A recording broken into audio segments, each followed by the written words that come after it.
Bueno, buen día a todos.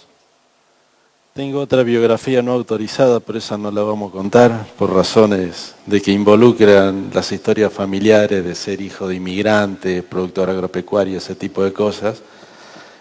Pero hoy tengo este sombrero.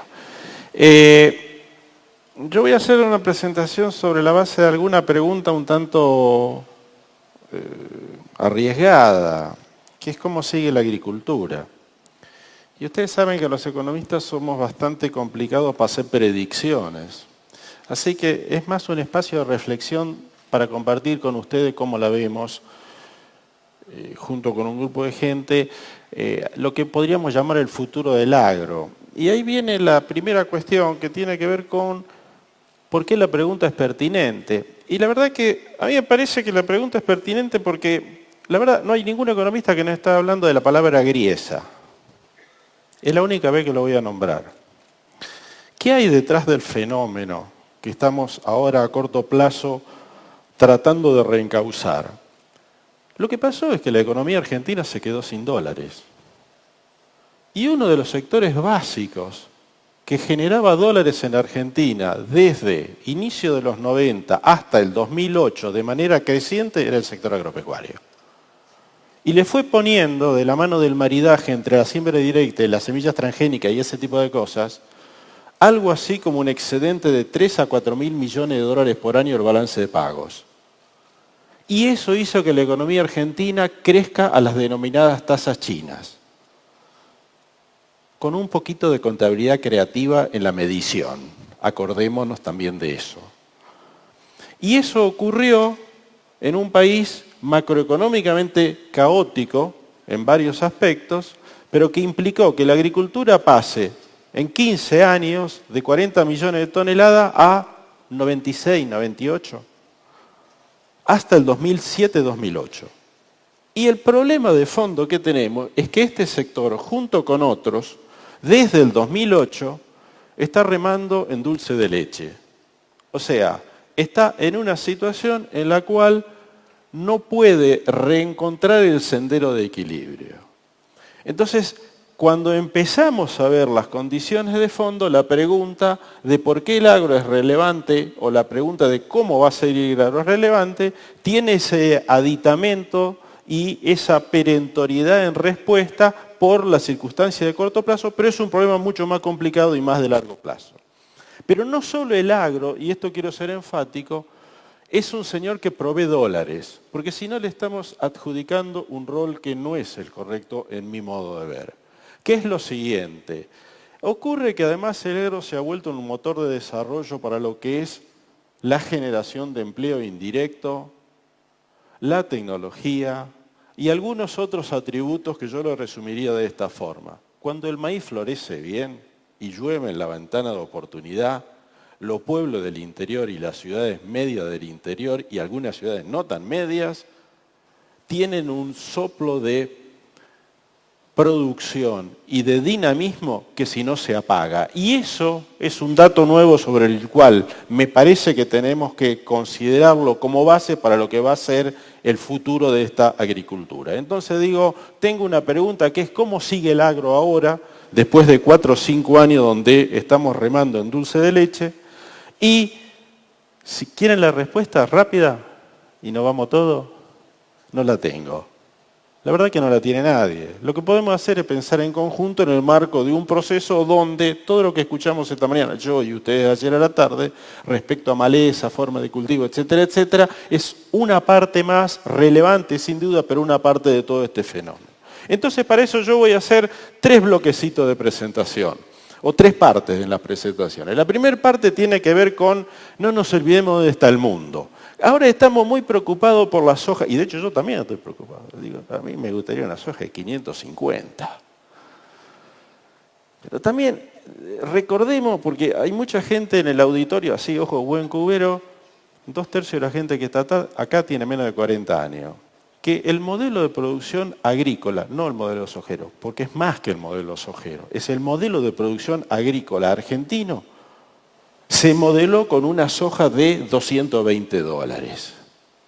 Y lo que estamos viendo después es otro proceso, con lo cual me parece que no hay que perder de vista la perspectiva. Y en esta búsqueda de respuesta y no perder de vista la perspectiva, déjenme hacer un par de comentarios iniciales sobre dónde está el mundo. Más allá de que Chicago diga 4 y algo, a mí me parece que el mundo va sobre alguna cosa que tiene este desafío rápido, 30 segundos de desafío, donde de aquel lado, en la primera punta, está el problema de, muchachos, da la sensación de que las energías renovables que están allá arriba, que son en las distintas percepciones de cuánto petróleo y gas hay, incluido shale gas, porque hay que sacarlo todavía, es a partir de algún momento empieza a pegar la vuelta y nadie está pensando en el petróleo de menos de $100. Eso quiere decir un piso para el maíz vía etanol y un piso para la soja biodiesel que está.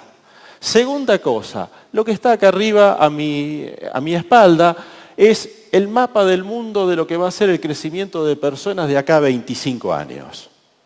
Las zonas, no es que está mal dibujado el mapa, lo que hicieron es inflar, el que hizo el mapa, infló la zona donde va a crecer la población.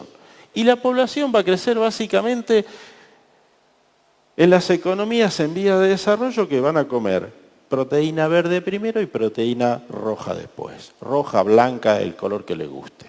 Lo tercero es que no hay demasiada tierra ni demasiada agua dando vuelta. Como dijo Mark Twain, lo siento muchachos, el fabricante de tierra cerró la fábrica y no dejó stock.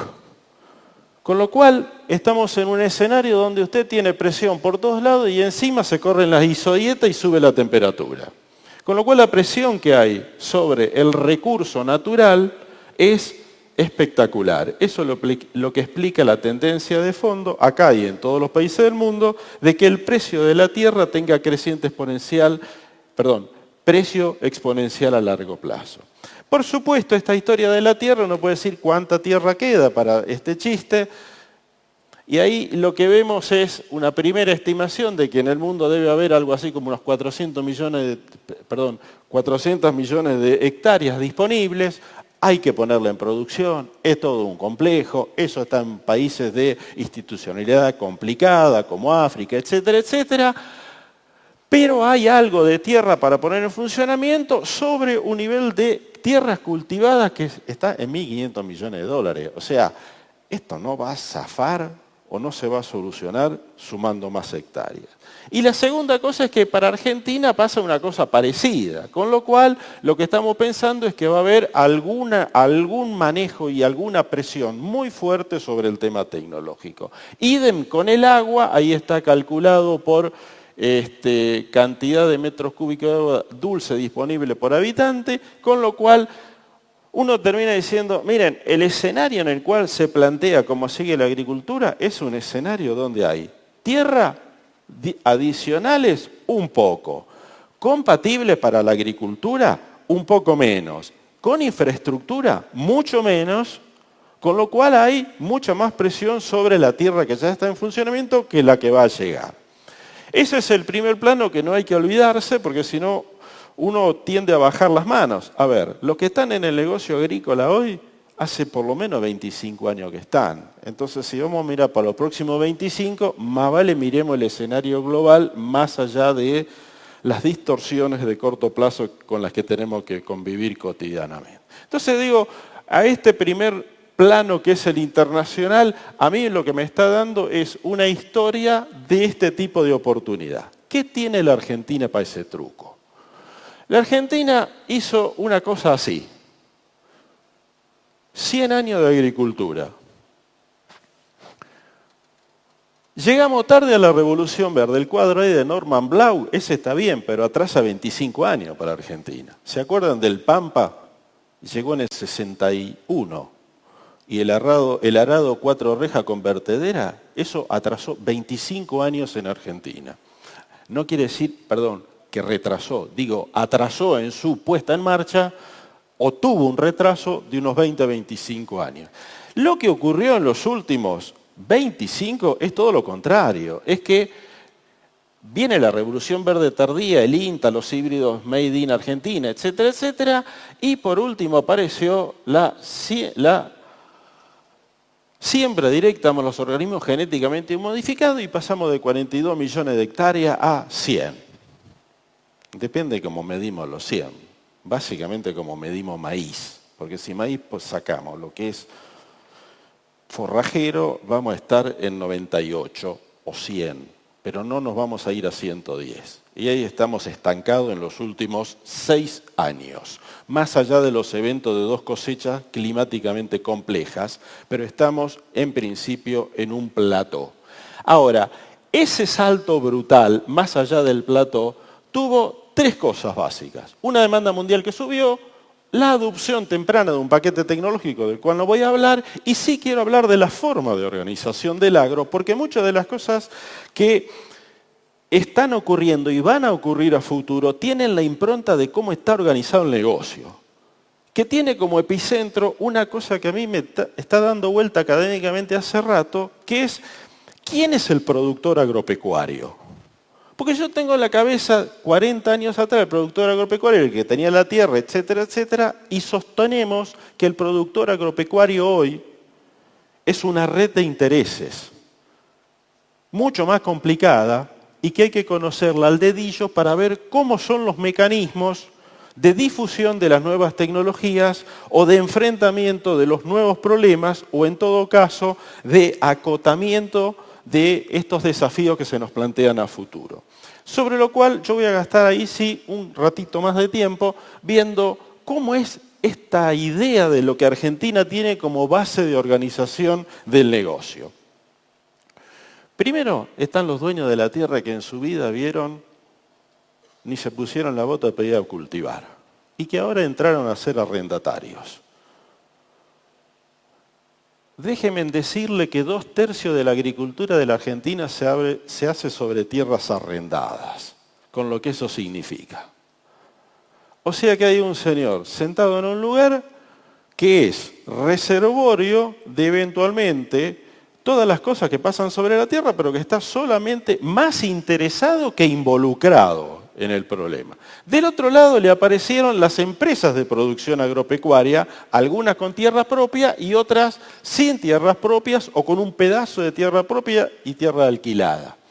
Quiere decir que este señor lo primero que hace es que le pone el costo de oportunidad de la tierra, llámese el alquiler, adentro de la estructura de costo. Y eso es notablemente novedoso en la Argentina. Antes no importa. El valor de la tierra me lo va a cubrir. Ahora es, yo te calculo con tierra propia o con tierra de tercero, y usted lo sabe mejor que yo, cuánto es el costo de oportunidad, sea por lo que tengo que pagar de alquiler, o sea por lo que dejaría de percibir si es que la exploto por la propia. La otra pregunta, y este es el primer bloque de esta nueva forma de organización, es, ¿quién labura en esto? Es decir, ¿quién hace la actividad? Y 2/3 de la actividad está hecha por los subcontratistas, aproximadamente. Y si uno va al problema de cosecha, es más del 85%, con lo cual cuando el expositor o los expositores previos hablaban de los problemas de maleza resistente y cómo se disemina la semilla, mi target ya no es el productor, es quien tiene la cosechadora. Y ese señor no necesariamente tiene tierra, es un señor al que yo contrato, una vez por campaña y que rota y que viaja de un lado al otro. Con lo cual yo preveo, viendo esta forma de organización de la producción, es que la difusión de las malezas resistentes va a seguir la ruta de los contratistas. Más o menos así de sencillo, visto desde afuera de una manera muy burda. Para lo cual, este mecanismo, este 2/3, es un tipo de jugador que está sobre el campo, no tiene campo, tiene tierra y hace lo que llamaríamos TT, transhumancia tecnológica. Cosa que ocurre, Pampa, zona pampeana, arranca por la Lajita, en 6 meses llega hasta la Barda, más o menos a esa velocidad de difusión del sistema de innovación. Y este es el segundo 2/3 que yo querría plantear. El tercer 2/3 es los jugadores que vienen de la industria al agro, entre los cuales quiero agradecer enfáticamente a quienes me invitaron. Que son los proveedores de insumos industriales que ahora sí son actores centrales en la conformación de la estructura de costo. La verdad, peso más, peso menos. La estructura de costo que uno maneja cuando hace los numeritos más o menos finos es que sacando el alquiler, 2/3 viene de afuera, viene de la industria. Cuando 40 años atrás eso venía de adentro de la producción agropecuaria, era básicamente mano de obra familiar y ahora es herbicida, fertilizante, biocida, inoculante, etcétera, etcétera, etcétera. ¿Qué es el paso notable de la industrialización del agro? O esta idea de que el productor agropecuario ahora tiene mucho más en términos de otros componentes sobre los cuales va a mover la rueda. Finalmente, estos pasan por el centro de servicio, que además de armar el paquete tecnológico o dar sugerencias, etcétera, etcétera, con el énfasis que a ustedes les gusten, los famosos galpones que andan dando vueltas a la vera de cualquiera de las rutas, además vienen amañados en algunos casos y hasta donde el bolsillo da por el esquema de financiamiento, que amarra y ata todo el proyecto, termina armando una especie de forma de organización que es absolutamente distinta a lo que teníamos antes. 2/3 del costo de producción es industrial. Entonces ahora a mí me preguntan, che, ¿quién es el productor agropecuario del que vos vas a hablar, etcétera, etcétera? Yo les digo, es una red. Y esa red tiene, además de los problemas silo-bolsa, aseguramiento y demás, tiene como reglas generales, para hacer un resumen de lo que es la segunda vuelta central de esta pregunta. Es cómo va a evolucionar esto. Y tiene 2/3 agricultura bajo contrato, tiene 2/3 de actividades subcontratadas y tiene 2/3 de insumos absolutamente industriales. Cuando esa maquinaria se para, entonces una ciudad como Rafaela deja de funcionar rápido. Y ahí está la gran novedad del agro. No es solo un proveedor de dólares, es un proveedor de actividad económica que lleva enganchado al resto. Porque ahora no es tan primario como lo habíamos pensado, sino que más bien es un encadenamiento de servicio, producción primaria y una red de jugadores que cambiaron la cara de lo que es no solo la región pampeana, sino buena parte de los lugares extrapampeanos donde hubo tierra para hacer la expansión en los pasados 8 años.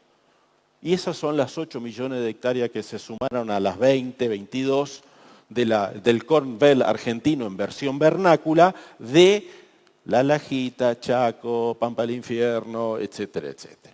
Entonces tengo este tipo de historia donde si a mí me preguntan, che, ¿y quién es el gaucho ahora? No es Don Zoilo, es Don Zoilo 2.0 Networking. Digo, con GPS. Ese es el tipo de actor social al que le vamos a pedir que ahora dé otro salto. Con lo cual me parece que hay mucho para explorar en términos de cómo es la dinámica microeconómica de cualquier problema, por ejemplo, de las malezas resistentes que se planteen en este plano. También ocurrió lo mismo, y esto no lo voy a pasar rápido por razones de tiempo, con la red tecnológica. La verdad que previamente el grueso de la tecnología estaba en la cabeza del productor, que armaba la función técnica de producción. Y ahora entran la semillera, máquina agrícola, fitosanitario, los centros de servicio, el INTA, los servicios profesionales, etcétera, etcétera, sobre este tramado.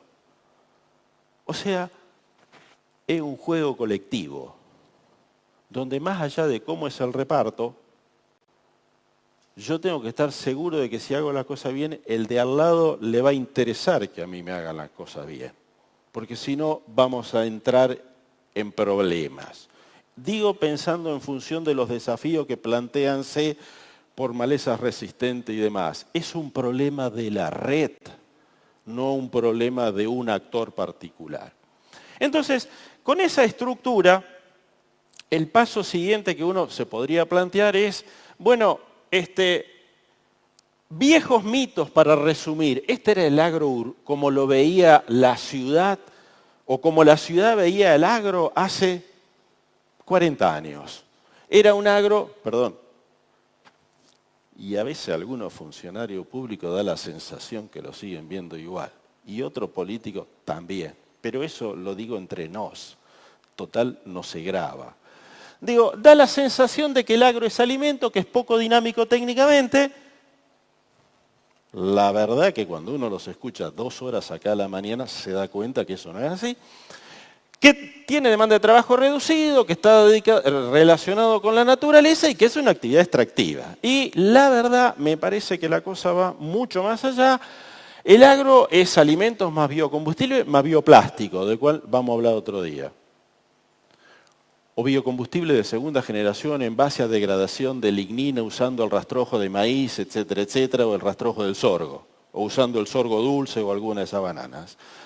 Digo, es vector de tecnología, está clarito, eso creo que es redundante decirlo en el marco de este seminario, es una red de ocupación básicamente indirecta, porque están los subcontratistas, porque están los fabricantes de máquina agrícola, porque están los fabricantes de semillas. Expresión que pasó desapercibida. Fabricantes de semillas. Que tiene mucho más que ver con la tecnología y el recurso humano que solamente con los suelos y los climas. Con lo cual, esta es una actividad que se ha vuelto sofisticada y es motor de desarrollo. Entonces, de ahí viene la preocupación de cómo mirar el agro a futuro. Entonces, para mí esto es como la síntesis del segundo, desde dónde armar una respuesta de cómo sigue el agro y cómo encarar problemas del agro. El agro es una red, eso no quiere decir que sea una red socialista, no nos confundamos. Esto es una red de intereses, donde hay tensiones de reparto adentro, incluso con un jugador llamado el Estado. ¿Está claro? Segundo, es muy dinámico y enfrenta una demanda potencialmente explosiva, con lo cual hay posibilidades de crecer a futuro, pensando de acá al post-Griesa, perdón, iba a decir una sola vez la palabra, dije dos. Digo, al post-salida de este tipo de problemas. Porque nadie de los que está en el sector agropecuario está tipo touch and go. Otra cosa fuera de lugar. Digo, relaciones de corto plazo. Esto es una relación de largo, con lo cual conocer el mapa me parece sumamente interesante como tablero de ajedrez sobre el cual diseñar eventuales soluciones. Está todo lindo hasta ahí. Y ahora, ¿cómo sigue? Más o menos igual que ustedes, a veces me toca hacer los números sobre estas cosas. Y entonces, ¿qué empieza uno a notar? Una mezcla, paso rápido para poder hablar más tranquilo. Digo, la sensación es, miren, los últimos 2008 para acá, con precio de soja maíz para arriba, ¿no? Porque si no el choque hubiese sido mucho antes. Entramos en un problema donde los ingresos dependen pura y exclusivamente de los precios internacionales. Tenemos ROE, RAE, RIO, DJ, etcétera, etcétera, todo tipo de restricción al comercio exterior y controles de precios internos y algunas intervenciones que vamos a dejar de lado porque queremos tener un buen almuerzo. Y del otro lado, el jugador, que es el decisor de este negocio, tiene insumos que están dolarizados. Primero estaban dolarizados a un tipo de cambio, después estaban dolarizados a otro tipo de cambio y ahora están dolarizados verde. O sea, sin tipo de cambio. Pone billete sobre mesa, lleva cosas. No pone billete sobre mesa, que es lo que está descontando el mercado porque tiene incertidumbre. Entonces a futuro se posiciona y no tiene otra que hacer que sea esa. Tiene precio de los alquileres que hicieron una crecida en 10 años mucho más rápido que la productividad. Quiere decir que el alquiler te comió la base del negocio. Y el tipo sigue remando. El tipo me refiero a la empresa de producción agropecuaria. Y tiene restricciones a las exportaciones de algunos insumos que le complican un poco la vida. Y del otro lado tiene algunos controles de precio y algunas intervenciones. Entonces el señor dice, a mí no me vengas a correr con que la soja pasó de 350 a 520 en 8 años para explicarme el problema. Vos me tenés que explicar que mi tasa de beneficio, no el precio, mi tasa de beneficio se me volvió cada vez más finita. Y entonces mi agricultura por contrato empezó a ser un negocio vidrioso, muy dependiente de la característica climática. ¿Qué es lo que nos pasó en los últimos 7, 8 años? Ahora, ¿qué hay detrás de eso? Yo creo que hay un problema, yo creo que no se agota el problema detrás de eso con el argumento de malas intervenciones públicas. Que probablemente mejores intervenciones públicas, para decirlo de una manera laxa, impulsarían o reimpulsarían este sector y le darían otro flavor de negocio, no cabe ninguna duda. Pero lo que existe de fondo es que usted tenía una tecnología. Es como el celular y la computadora. Usted tenía una tecnología, hizo un salto tecnológico fenomenal. La agricultura por contrato todo el mundo la descontó rápido, la aprendió a hacer rápido, particularmente del 2003 al 2007. Y lo que a mí, en lo personal, me llama mucho la atención y me permite ser levemente optimista, es que los que hicieron eso son todos pibes de 35 a 45 años, que salieron a armar sociedades de producción técnicamente de punta, con una velocidad de negocio espectacular, y que pegaron 4 seguidas. Tuvieron 4 ciclos de negocios climáticos relativamente buenos de manera seguida, con lo cual tiraron arriba el precio del alquiler. ¿Qué está pasando? Miren, la tecnología se difundió, más o menos, la directa ya es 80-85%, los transgénicos están ahí cerca del 95%, depende qué cultivo uno elija. La agricultura de contrato, todo el mundo la entendió, los precios de los alquileres se fueron y algunos precios de los insumos se fueron por encima de los costos. O sea, cada uno agarró un pedacito de la renta y entonces ahora la pregunta es, che, ¿y cómo seguimos? Entre paréntesis, esta lógica del negocio, que es esta historia del 80 al 2014, y allá está el estancamiento, amesetamiento. Es muy parecida a lo que uno ve en los bienes industriales. ¿Cuánto valía una computadora una portable cuando arrancó? ¿Cuántos bytes tenía? Con el precio del tiempo aparece la copia, aparece el sistema, se come la renta, crece la oferta, cae el margen extraordinario, el modelo se achata hasta que apareció el iPad o cualquiera de las nuevas versiones. Entonces mi pregunta, hecho este tipo de comentario, es ¿y ahora cómo sigue? Porque estamos en un negocio a 25 años y del otro lado del arroyo el pasto está bueno, del otro lado del charco, la demanda está, pero hay que captarla. Y base, como diría algún filósofo local, la base está. O sea, usted tiene genética, tiene base empresaria, tiene rutina de funcionamiento, tiene clima, tiene suelo. Entonces, ¿cómo sigue el tema? Hay gente que dice, mirá, lo que hay que hacer es sumar más hectáreas. Lo de sumar más hectáreas es complicado, porque lo que estamos viendo es que hemos sumado más hectáreas sobre ambientes frágiles. Entonces, para poner caso de que nos entendamos, el sudoeste bonaerense tiene un problema de declinación en los rendimientos de trigo fundamental, porque se le está volando el suelo. Y la verdad es que algunas cosas en el norte, en la yunga, está pasando lo mismo. Es decir, hay problemas de sustentabilidad económica independiente de los problemas de restricción externa, de la manera que se plantea. Y además, si se dice, como dicen en el PEA o en algunos otros lados, que se pueden sumar 6 millones de hectáreas, yo, la verdad, está todo bien, ¿no? Pero a mí me parece fantástico las proyecciones. Pero ¿quién me va a poner los $1.100, $1.500 que sale limpiar cada hectárea? ¿Cómo va a ser la infraestructura? ¿Eso está disponible? ¿Esa tierra tiene títulos? ¿O esas tierras son de ocupación a mansalva? ¿Y los problemas sociales? ¿Y dónde está la sustentabilidad de eso? No es tan sencillo. Está todo lindo, está todo bien para proyectar. Pero cuando uno lo lleva al mundo real, la sensación queda que la extensión del modelo no va a pasar demasiado por duplicar. Es decir, no vamos a poder pasar de 22 millones de hectáreas a 34, como hicimos desde el año 94 al año 2008.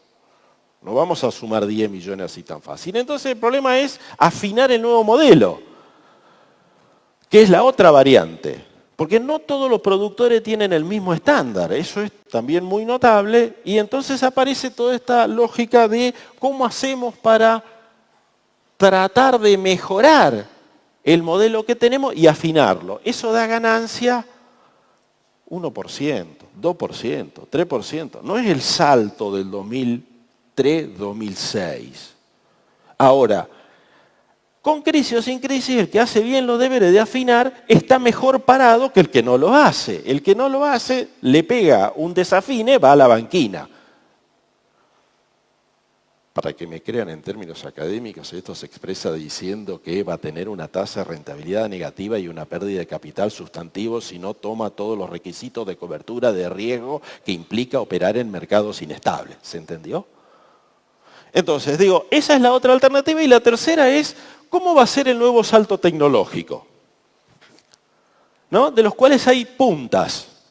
Viene el paquete de la segunda generación de semillas transgénicas, etcétera. Pero a mí me parece que en el segundo salto, y ahí sí, si los economistas es una profesión que tiene dificultades de un 50% para predecir el pasado. Ni qué le cuento cuando empieza a predecir el futuro. Entonces ahí es materia opinable y yo simplemente pongo los títulos a guisa de repensar un cachito el tema cuando uno va de vuelta a casa manejando en la camioneta. Primero, el suelo evoluciona. Directa, sabemos poco de la microbiología del suelo sin darlo vuelta. Y ahí hay un tremendo ámbito de generación de bien público-privado, de lo cual es obligación de ambos contendientes, público, privado, industria, servicio, hacer un esfuerzo en la dirección de entender cómo es la microbiología de un suelo hecho con directa durante tanta cantidad de años. Y estamos en la frontera técnica mundial de eso, con algunos ensayos y algunas redes de ensayos realmente interesantes. Lo segundo, las malezas aprenden, que es lo que yo escuché toda esta mañana, pero ya lo sabía un poquito de antes, pero hoy me di una panzada con esto. Las malezas aprenden y obligan a volver a aprender.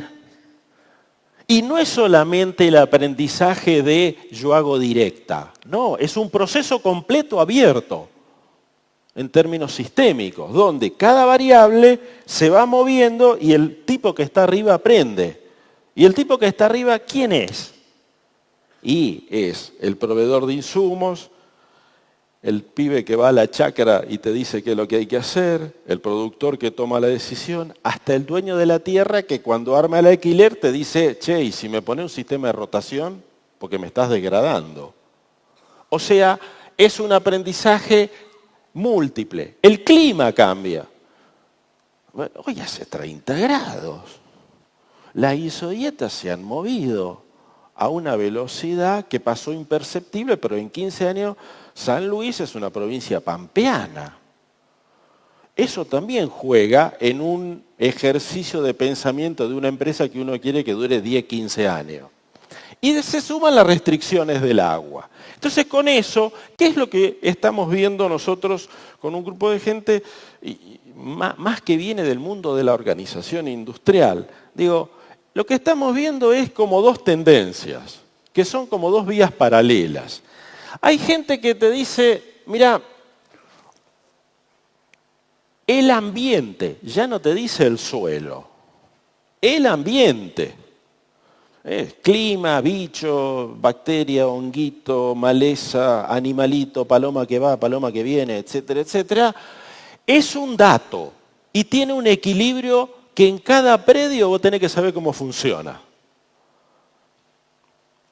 Chau, potrero, welcome agricultura por ambiente, que es una tendencia que es universal ya.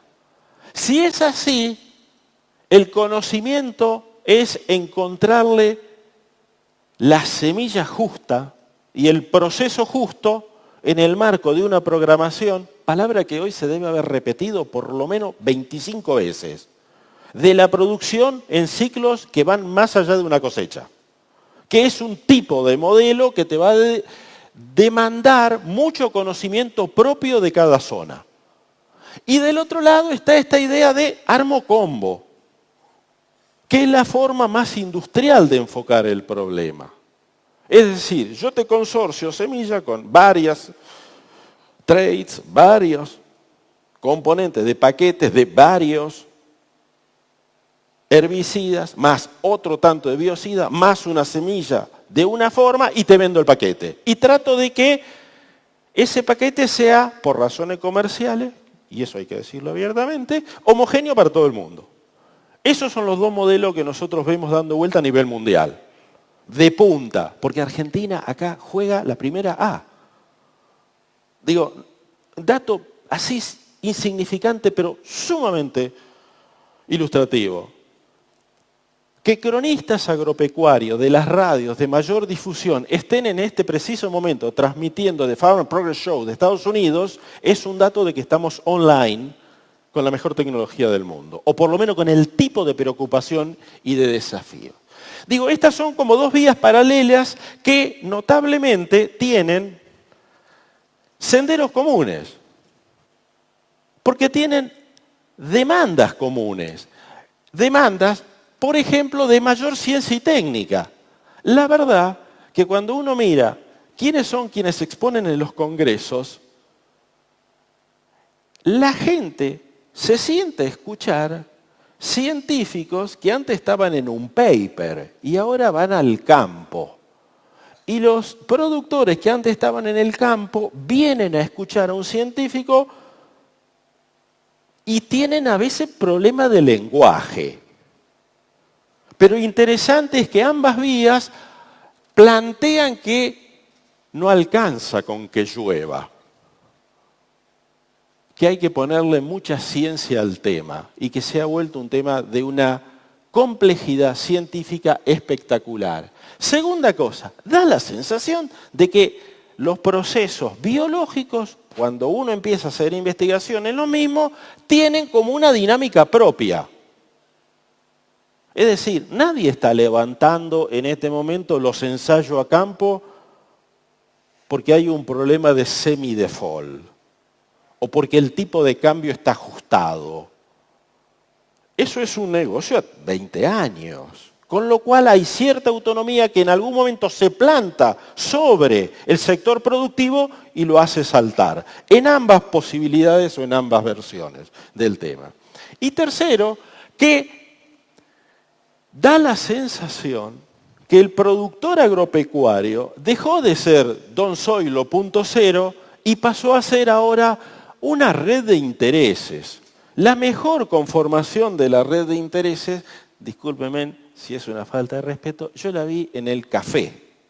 ¿Por qué? Porque había un montón de gente hablando con otro montón de gente sobre temas concretos, estableciendo relaciones, cambiando tarjetas, levantando mails y planteándose, che, ¿y esto cómo sigue? O sea, lo que es la red como forma de organización en la cual circula conocimiento. La verdad, si ustedes me preguntan cómo va a ser, no sé. Lo que sí sé, me parece que aplica un concepto que la vez pasada vino el presidente de la Academia China de Ciencias, ¿no? Y dijo, miren, la ciencia es, en definitiva, un proceso de construcción colectivo. Y me parece que aplica para pensar la agricultura futuro. Es un proceso de construcción colectiva donde, dijo una frase que yo la copié y la cito, apoyarse en la convergencia de intereses para crear una comunidad de intereses, que es un poco lo que indirectamente está haciendo una parte muy importante, y yo diría casi mayoritaria, del campo argentino en la búsqueda de lo que va a ser el proceso a futuro, con cada una de las especificidades de las partes. Lo harán las empresas químicas desde un lado, lo harán los centros de servicio de otro, lo harán las facultades de agronomía de otro, lo harán las compañías de seguro de otro, y tendrán como epicentro los dueños de la tierra, los proveedores las empresas de producción agropecuaria y básicamente, y esto sí me parece el dato más optimista de todo esto, la percepción de que está surgiendo una clase empresaria agropecuaria nueva con características muy dinámicas, que es una de las mejores noticias que uno puede percibir en esta pálida actualidad local. Muchas gracias.